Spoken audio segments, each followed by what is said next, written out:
Welcome back to the O Show. We are live. We're going to be covering probably the most insane 24 hours in crypto. And I know we keep saying that over and over again, but at the same time, like, what is even happening? What is even happening? And a couple things, you guys. My throat is completely jacked. My whole body is I threw up for from 7 p.m. to 2 a.m., not last night, the night before. I have never been this sick in my life. A friend of mine also got sick, and I also spoke to someone else in the local area. There's something going around.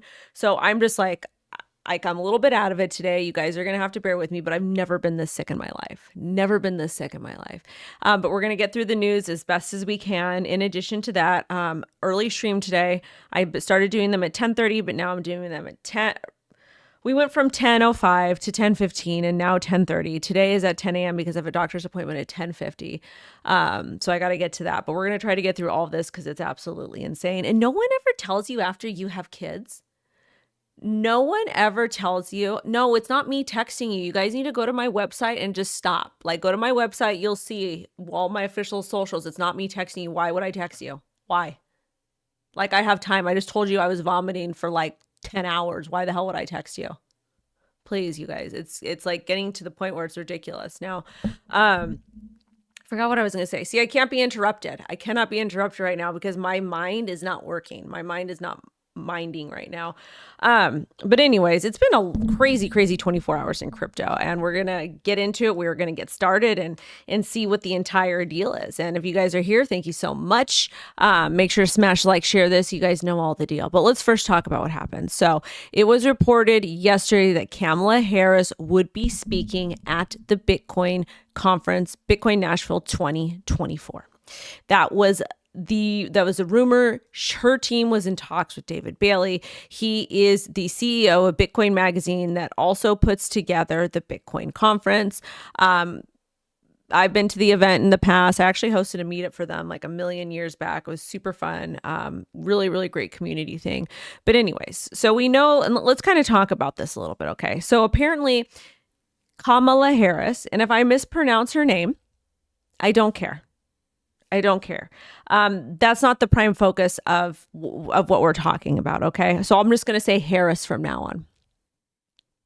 I'll just say Harris from now on. So our current vice president, Harris, her team was in talks with the Bitcoin conference organizers to come speak there. And apparently she backed out. Or the team backed out, which I think was probably the biggest blunders they could have done.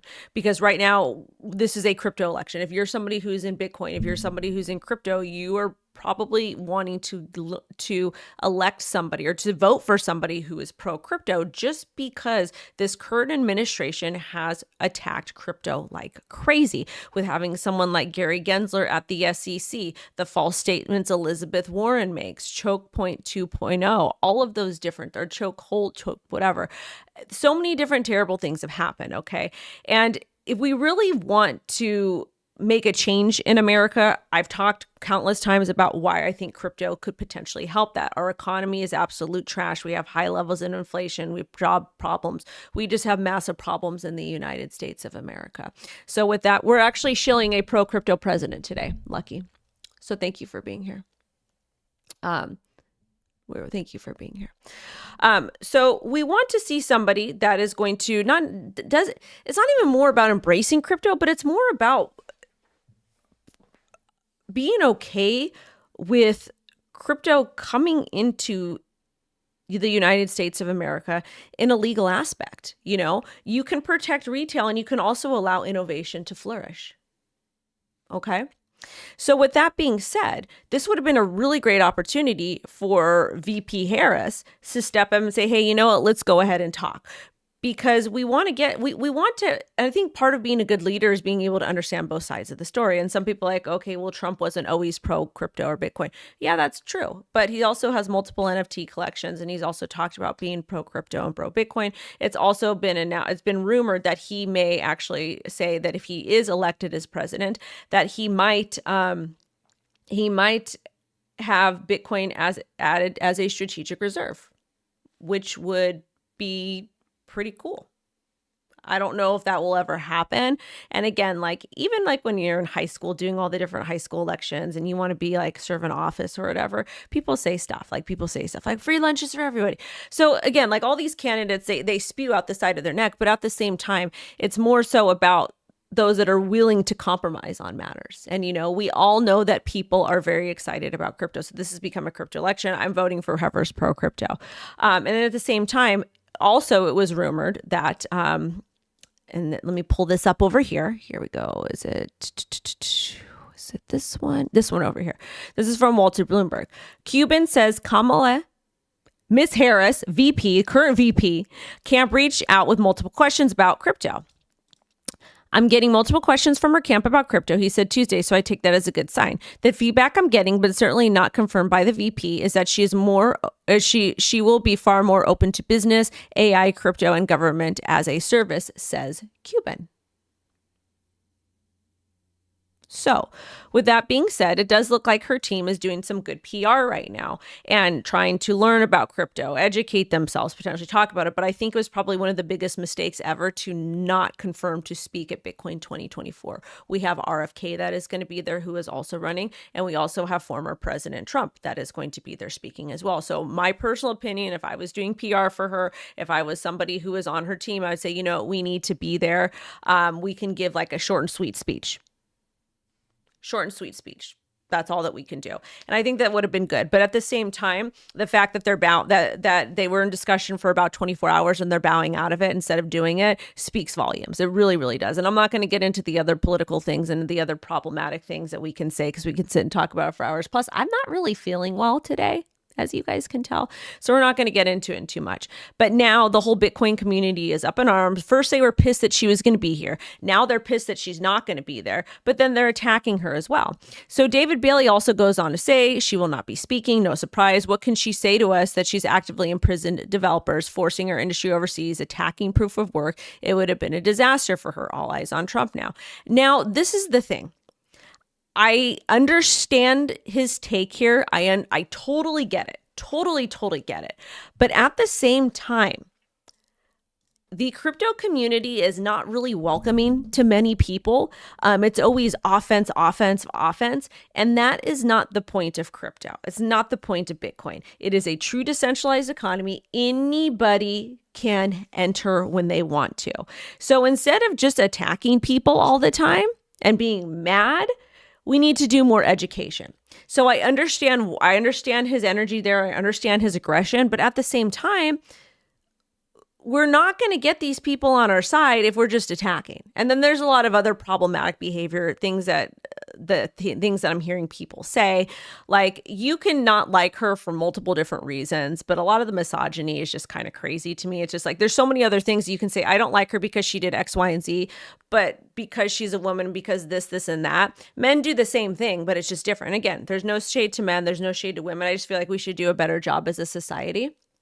This is sick hair. This is when you're vomiting for like 10 hours here. Woo. So anyways, VP Harris will not be at Bitcoin Conference 2024. That is very unfortunate. I would have actually liked to hear her opinions on it, but now she has officially, by her not being there, she has officially confirmed that she is not pro-crypto. And if she does come out and say that she is pro-crypto, not only for me to vote for her, I would need to hear her pardon Ross, get him out, and also have Gary Gensler step down and promise that she is going to do something positive for crypto. That's what I would need, because to me, it's actions. And the fact that she backed down of a speaking engagement, a simple speaking engagement, is kind of wild. I think that she should go. I would have been like, you know what? You need to go. VP, you need to go. If you want to become president, you should go. That's just my opinion. I'm just an idiot on the internet. That's all. That's all. Now, with that being said, let's check the comments. Thank you guys so much for being here with me today. Yeah, I'm not going to pronounce her name anymore. I am simply going to just say Harris. Okay, Gamer said, full disclosure, I pull profits on my ETH bag after making 400%, or ETH e-bags after making 400% gains because 2.5 fees come to when it comes to competitors. Yes, and that goes into our next story over here. Here we go. Let's pull it up. Let's pull it up. Let's pull it up. Ethereum ETFs did 1 billion in volume in the first day of trading. Volume does not equate for inflows or outflows. So that's important. The inflows are important because that means that people's buying. Outflows mean people selling. So volume just means like people going back and forth and trading. I want to know how much the inflows and stuff are. Let's see if we got notes on this. So 8 spot Ethereum ETFs launched yesterday. 6 of them are using Coinbase as a custodian, which is no surprise. VanEck is using Gemini. Fidelity is self-custodying its Ethereum. Shout out to Fidelity for not your keys, not your coins. And the ETFs had over 1 billion in trading volume on their first day. Bitcoin ETFs had 4.6 billion on their first day. And the Ethereum Grayscale Trust ETF ETH, which that's what Gamer was talking about, recorded the highest trading volume. They are also going to have to wind that trust down. Okay, so a couple things. I want to now go ahead and just take a quick look at the markets. But yes, we finally got the Ethereum ETF to go live. I'm excited. I didn't get to take a look at the markets yesterday because I was yakking, yakety yak, don't talk back, which is why we're a hot mess. And I cannot wait to take a shower when I get home. But this is the daily. This is what she's looking like on the daily over ENA, PopCat, Flow. All of that. On the weekly, we're half up, half down. HNT is up. They had some pretty big news we talked about Monday. I forgot what the news was because, again, a little bit under the weather today. WIF is up, and this is going to be on the weekly. Now, when we do take a look at Ethereum over here, let's take a look. Let's take a look. Let's take a look. Let's take a look at our charty chart over here because we got to chart Ethereum. And I'll end up plugging in the spot ETF another day. A little bit tired today. Ethereum has held the line. Ethereum has held the line. We've held the line at about $3,400. That's kind of the price area. Reason being is we've went ahead and drew this cute little trend line over here. And I just said we need to hold and sustain. Right now, it does look like we're kind of flat on the daily. I'm not seeing like a lot of ups or downs, etc. Just kind of flat. Now, taking a look at the weekly, weekly is also kind of flat. And taking a look at the 4 hour, 4 hours just doing a thing. So unless we get a breakdown below 3,400, then I might be a little bit concerned. But at the same time, we're still very early in the bull run, in my personal opinion. So this is what ETH is looking like. Taking a look at Bitcoin. Bitcoin is holding the line beautifully at about $65,000. Let me see. About $65,000 over here. Bitcoin looks fine. And again, you guys, price could move very, very volatilely if we do hear something positive from former President Trump regarding Bitcoin at the conference. You have to remember, last conference, any time that there's like a big announcement, things go absolutely wild. So be prepared. So if you're somebody who's in positions right now, just keep an open mind.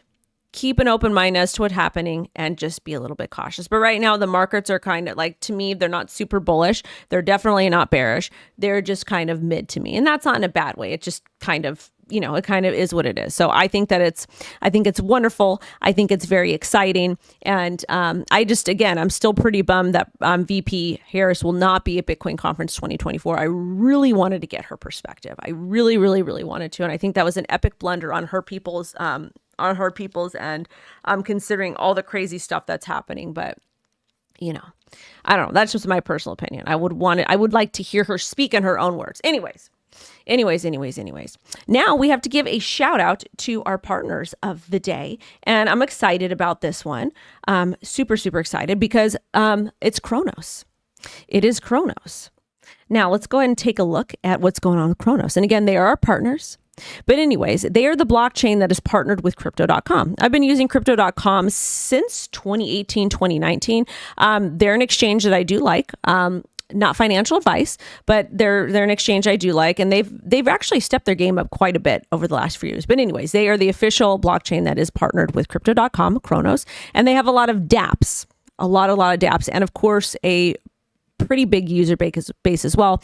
Plus, their ZK EVM is upcoming, Zero Knowledge Layer 2.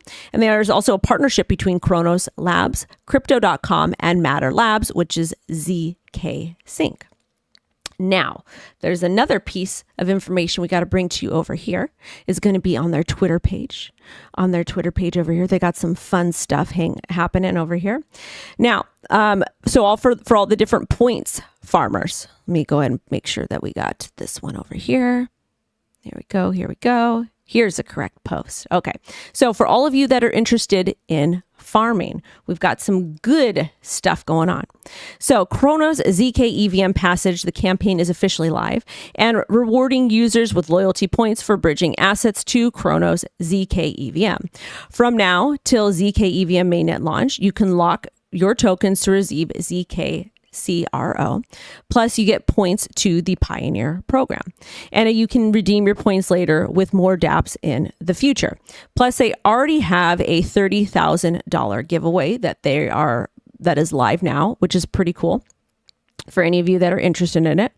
And again, you guys, we all know that everybody is pretty much distracted with politics and with the meme coins, etc. But crypto.com, Cronos chain, there we actually have projects that are building things. And again, they already have their $30,000 giveaway for the Pioneer program. And we've talked a lot about ZK on this channel in the past. So I think it's something that is worth paying attention to. Definitely worth paying attention to. We always talk about mass adoption and we always talk about different projects that are actually building and different use cases. And I know some of these things like ZK and EVM, it may be a little complex to understand, but that's okay. The moral of the story is these types of tools that are being built now are going to make things a lot easier to use in the future. So again, shout out to Cronos for partnering with us. I think it's awesome what you guys are doing and I appreciate it. Thank you for supporting the O Show. Now let's get into this over here. Let's get into this. We got to get back distracted with the politics again. So VP Harris closer to running against Trump as 68% of Democratic delegates pledge support. So she has secured enough backing to clinch the Democratic Party presidential nominee. And this was reported yesterday, but we're covering it today because I wasn't able to really cover it yesterday. Okay. But basically, she was able to secure 2,668 delegate pledges, exceeding the threshold needed for the Democratic Party presidential nomination. And she could be the Democratic nominee to face Trump, which we kind of already know that's going to happen. However, there are a lot of different CT theorists out there, conspiracy theorists out there that say that it's going to end up not being her. Who even knows at this point? But right now, she's the one. She's the face right now. She was endorsed by Biden, Bill Clinton, and Pelosi. And again, she has not made strong statements on crypto. The only statement that she really did make was an action of her not speaking at Bitcoin 2024. And then also too, this is a very interesting take from Meta Lawman, a friend of mine, but he says over here, crypto pivot. Ignore what they say, watch what they do. This is really easy. And again, I really love this take. It's very simple. It's very clean. So acknowledge and revoke Operation Choke Point 2.0. Fire Gensler and appoint crypto industry veteran. Drop case against Ripple, Coinbase, Kraken, Binance consensus. Sign bill repealing SAB 121 and grant Custodio Bank a Fed master account. So these are actually very concise thoughts and I like it. Somebody said the Simpsons predict she is president. That would be absolutely wild. But anyways, these are some of the things that he's saying, and I actually agree with it. Because you can't just, this is the thing. This is the thing. You can't just come out and say you're going to be for crypto and not want to do any of these things. And these are all pretty reasonable things. Like, okay, so this is the thing. With the Ripple case, I understand that they do need to pay like a little bit of a fine, and maybe Coinbase, Kraken, and Binance has already paid their fine, et cetera. But really, like, what are we still arguing with them about? Because this doesn't really have anything to do with retail, you know, especially consensus. Like, and this is the thing. This is the thing. Like, I think the biggest key thing here is getting rid of Gary Gensler, and actually not even getting rid of Gary Gensler. Like, I agree with all that he's saying here, but this is just my thoughts. Okay. I think that the SEC can do traditional stuff. Cool, fine, whatever. But as far as crypto goes, we need a brand new entity. We need a brand new entity to kind of oversee crypto. We should get people from CFTC, people from SEC, and crypto veterans to kind of come in to be like, hey, we should do this, not this, whatever. And I would love to see Hester Peirce lead, because she has been she's freaking amazing. Like, this woman, she's absolutely amazing. She's been very outspoken. She's actually given guidelines of what they should do. So that's just my opinion. Oh, this one is really important too. This is freaking cool. I use Proton Mail. I've been using Proton Mail forever. One of the things I like to do for every single exchange that I'm registered to, I have a different Proton email address. Why? Because it's good for OPSEC. So anyways, just in, privacy-focused email provider Proton Mail launched an open-source Bitcoin wallet, and they have over 100 million users. This is freaking awesome. I actually do want to test this out and try this a little bit because I've got like 9 million Proton Mail accounts. So I think it's really cool. Again, we're seeing some more heavy moves when it comes to Bitcoin. But again, really good OPSEC practice is that use a different email address for every different crypto exchange. I'm going to get going though, guys. I'm starting to feel sick again and really dizzy and lightheaded. And I got to get my little tookus to the doctor just to make sure everything is okay. But again, thank you guys so much for supporting with me. Thank you so much for rocking with me. And thank you to my daughter, Lo. The night that I was sick, she was so cute. She came in the room and she was praying and she was crying because she was so scared because I was like, she's never seen me that sick ever. But just thank you to my little baby for being there for mama. I felt so bad. I felt so guilty too. But anyway, shout out to all the parents that are taking care of their kids, even though we're sick. And I hope that I hope none of you guys get this bug. It's really, really, really, really nasty. The only good thing I'll say is I did lose some weight and I was trying to lose some weight anyways. But anyway, sending everyone love and light. If there's any crazy updates that happen, I will post a YouTube short for you today. But again, thank you guys. Have a great time this week. If you're going to Bitcoin Nashville, have an amazing time. If you live in Nashville, you're not going to the conference, there's so many different side events. Make sure to go out there, have fun, network, and talk to people. And I will catch you amazing, intelligent people later. Bye-bye. Bye, babies. Love you. Have a good